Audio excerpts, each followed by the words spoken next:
We got one video that's at 233,000 views. Is that worth? We have another video that's at 99.3. You said 200. That was a lot. That was a lot of views. I'm David, and this is Spencer, and welcome to Aftermath.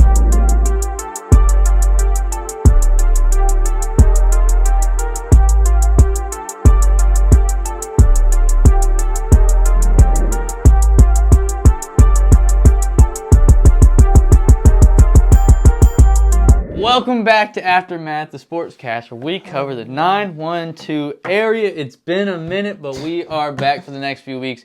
We're going to be going over the region tournament, maybe highlight a few things from the season before we get into the state tournament. Man, you've had a busy week this week. Busy week. This week. Whole 2024 has been nonstop work. 6 straight days a week. Spencer's been working his tail off trying to put the content out. I've been a little busy handling some side business myself, but we are trying to get back into the game. Basketball was always a iffy situation if we were going to be doing it, but we decided to at least hop back in for the tournaments at the end. But let's start off. Let's start it off with this week. Jay handled almost all the region tournament in 1 week.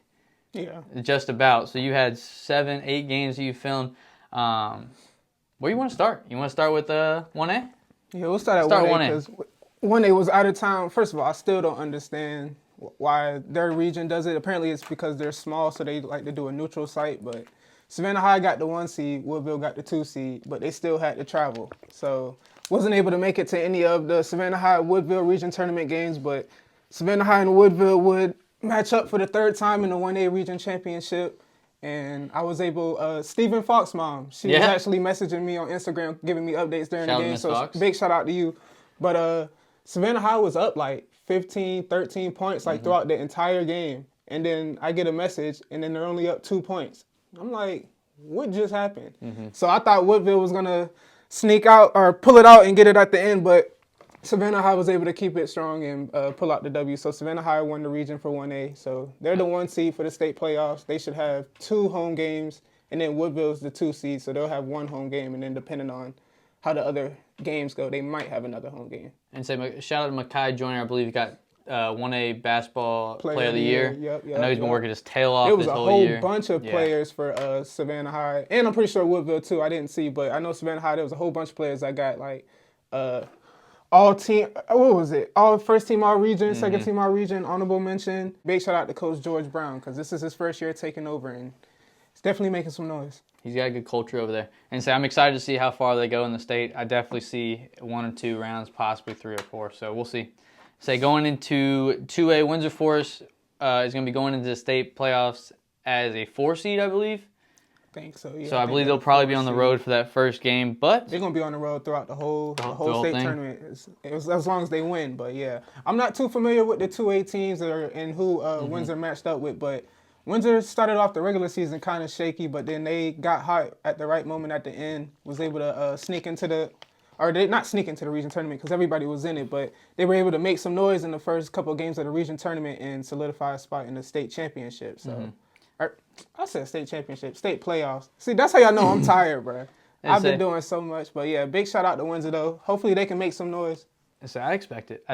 Talking about teams that are hot and got hot at the right time, going into the 3A, Savannah Country Day. Went into this region tournament as a 7 seed, would go on to knock off Beach, Groves, and then Big Johnson in the championship. And those aren't small teams to take. At all. Those are the powerhouses. I mean, if you ask people in the city who has some of the best basketball coaches, those are probably the 3 schools that the people are going to mention. Beach, Groves, Johnson.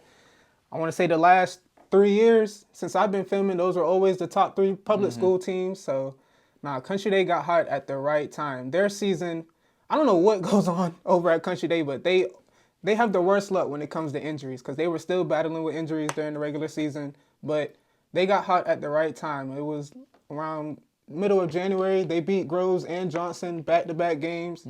And Groves and Johnson were the number 1 team in the region at the moment at the time. So after those 2 wins, I knew if Country Day, they really could handle anybody. But if Country Day gets the right matchup, they can make some noise in the region tournament. And they knocked out all the big dogs in the region. So Country Day, they're the 1 seed when it comes to the state playoffs for 3A. Johnson fell. I don't know what happened to Johnson last night. Yeah. Johnson has been kind of up and down all season, but they still have been able to hold that 1 or 2 spot for the region. But I don't know. Last night they came out with no energy. Like Country Day jumped on them from the beginning and didn't stop at all. So they were ahead. Was there even a lead change? No. It was. I want to say Country Day went up. It was like 32-8 at one point. Johnson they made a run in the third quarter. I want to say they came back and were down. I think it was like 10 maybe. It might have been 8, but no, Johnson was never able to get a lead. Country Day was on their necks the whole time. And then, but yeah, so Johnson has the 2 seed for the state playoffs. Long County was able to beat Calvary in the consolation game, so they have the 3 seed. I don't know too much about Long County. I filmed them a couple of times. They do have some talent over there, and they're a young team, so yeah. Definitely going to be studying them and Liberty a little bit more, because I know a lot of people over at Liberty have been messaging me too, and they're a super young team. So I'm going to definitely cover them a little bit more as we get into next season. But Calvary got the 4th seed. Calvary has the potential to really be like a top team in 3A, or just a top team in general. Like, they have the talent. They have those 2 bigs down low. And they're getting another one next year, apparently. Yeah, Calvary has the potential to be something special. But I don't know, there's a lot of question marks that, still need to be answered over there. But if Calvary's that one sleeper team, like, they can upset anybody. Yeah. Like, Calvary and Country Day, they are going to be the teams that, even Country Day being a 1 seed, people are still going to sleep on them just because it's Savannah Country Day basketball. People aren't. But Country Day and Calvary, those can be 2 teams that you can't sleep on, because they will definitely upset you. So hopefully they can make some noise when it comes to the state playoffs. So they compete on any given night. Yeah. So. And then, real quick, Groves and Beach, they got put out in the first round. Well, yeah. Beach got put out in the first round by Country Day, and then Groves got put out. Groves was the 3rd seed, and they got put out in the second round by Country Day. But, prayers out to Groves Coach Evans, hopefully he's all right. I know he was dealing with some medical issues and stuff, and he wasn't able to be at the game, but, hoping he's good. But it's really it about 3A. That brings us up into 4A, something that I actually have something to talk about now.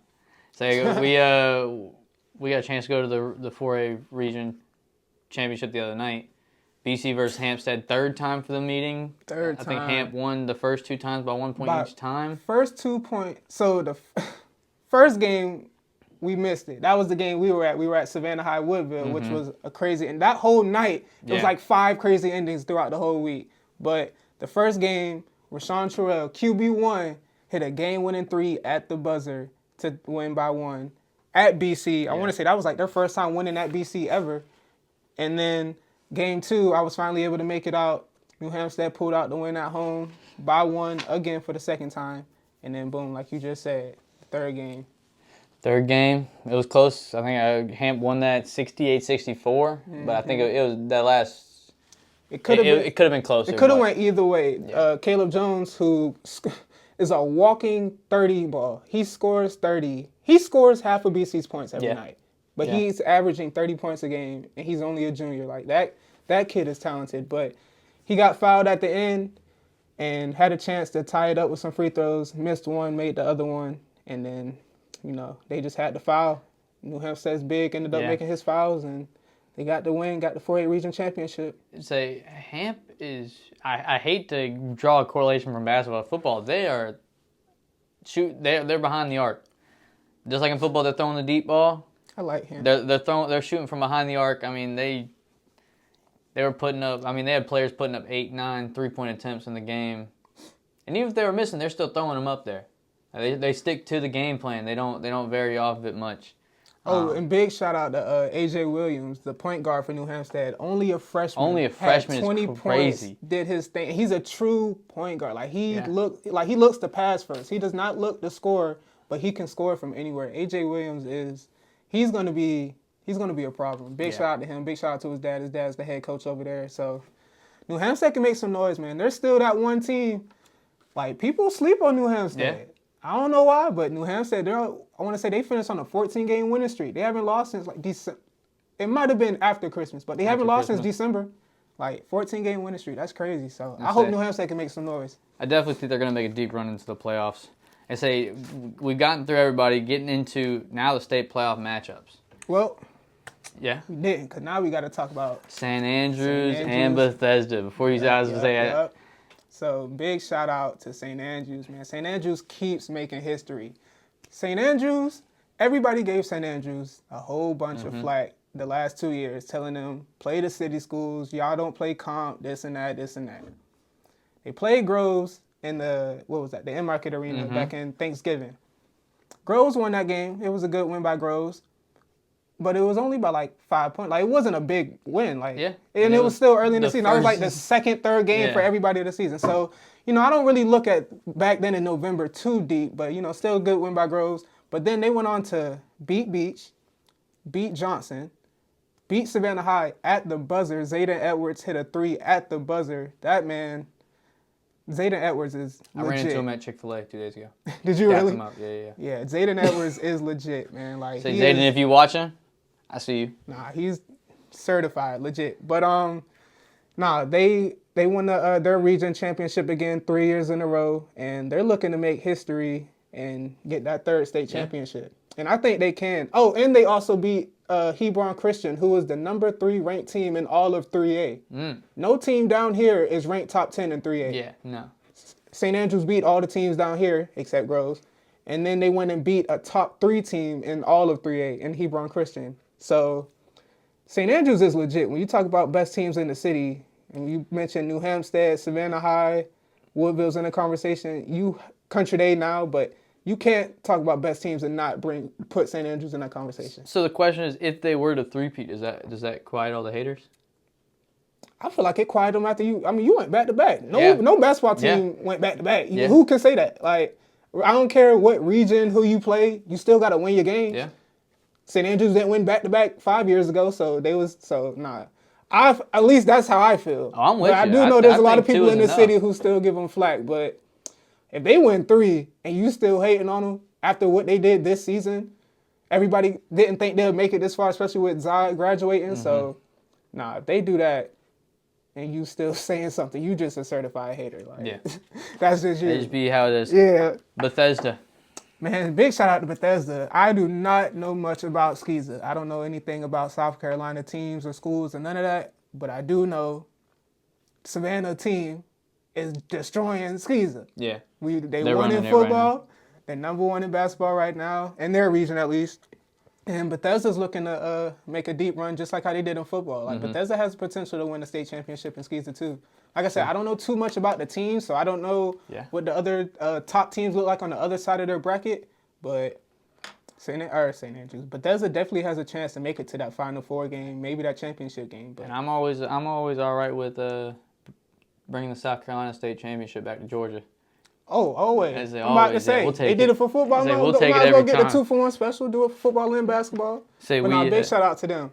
We don't have St. Andrews or Bethesda's first round of the tournament just yet. Not yet. We'll post that onto the Instagram when we get it. But going down the line, 1A Savannah High takes on Dublin.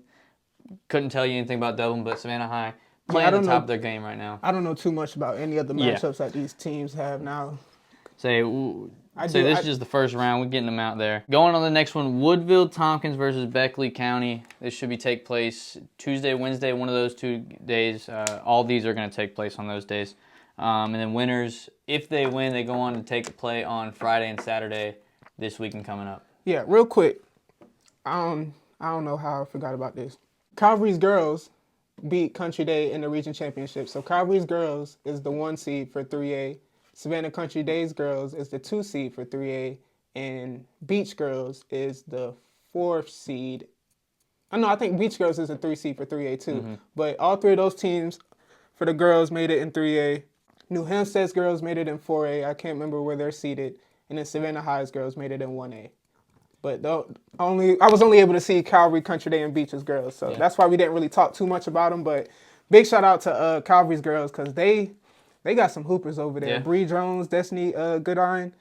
They got some talent over there. I'm about to drop some videos for them on Instagram. Get them some love. Yeah, keep a lookout for the reels, because they've been going crazy. Really, they really have. They're going crazy. A lot of positive compliments on them. Going into the 2A, Windsor Forest take on Spencer. on Tuesday or Wednesday. Calvary Day takes on Peach County, which would be interesting to see. Savannah Country Day takes on Mary Persons. Never heard of that. Mary Persons. They got a good football team. They got a good football team. Yeah. Johnson. Good basketball team too. Johnson will take on Jackson. Long County will take on Epsom Lee. And then going into 4A, New Hampstead takes on West Side, and BC will take on Griffin. If I'm not mistaken, I think New Hampstead played West Side in the first round of the football playoffs too. That was that one quarterback. Yep. Like number 7 or something. Yep. He was had that long run at the beginning of the game. Yeah. That's crazy. It'll be interesting to see. I got Hamp though. You got Hamp? Yeah. We doing picks on these? I'm rocking with the city schools. I'm rocking with the city schools until we match up against each other. I don't know. I can't pick against Spencer though. Like that's me. Nah, I got Windsor though. Watch Spencer win now. I ain't gonna be mad. Hey, that's fine. That's me. But anyways, that is all we have for this episode. We're trying to get back into it. Like we said, we're probably only going to do a few, maybe 2-3 weeks of this just to finish up basketball season before we get into spring. Keep your eyes out. Oh, wait. The information's already going to be out because this is dropping on Tuesday. The information's going to be out on Monday. But if you haven't seen on my Instagram, the senior showcase is a little different this year. It's going to be Team 912 Suspense versus Team It's World of Media, boys and girls, and it's really like a Savannah versus everybody team. So all of my players are going to be from the city of Savannah, and all the World of Media's players are going to be from like the coastal Georgia area. So you got like your Brunswicks, Richmond Hills, Statesboro, Liberty, Long, like all of them. You're going to have all those other schools out there. So that's going to be March 23rd and 24th at Savannah State. We're doing a collab with the Coastal Buccaneers. They also got a game Friday night and Saturday night after the All-Star events. And then the games will be Friday night, and then Saturday afternoon we're having a 3-point contest, a dunk contest, and something else. I can't remember what the other thing is, but I'll get back to y'all on that. But stay tuned for that. That's all after basketball season and everything. That's going to be That's going to go crazy, bro. That's going to be a movie. And so be there. I don't know how the tickets are going to work or yeah, anything like that. Well, like I said, we'll give out way more information as the time gets closer, but just stay tuned for that. But like I said, that's all we got for this episode. We appreciate your time, your effort to watch the videos. Make sure you like, comment, subscribe. We're about to hit 3,000, right? How far off are we? We are at 2,927, man. 73 more subscribers. Come on now. I know your grandmother, your grandpa, I know they got YouTubes. I know your little cousin got a YouTube. Go on their account. Go ahead and subscribe to the channel. And we got one video that's at 233,000 views. Is that worth? We have another video that's at 99.3. You said 200. That was a lot. That was a lot of views. So I thought. Go ahead. What are you talking about? Subscribe, y'all. Until next week. Peace.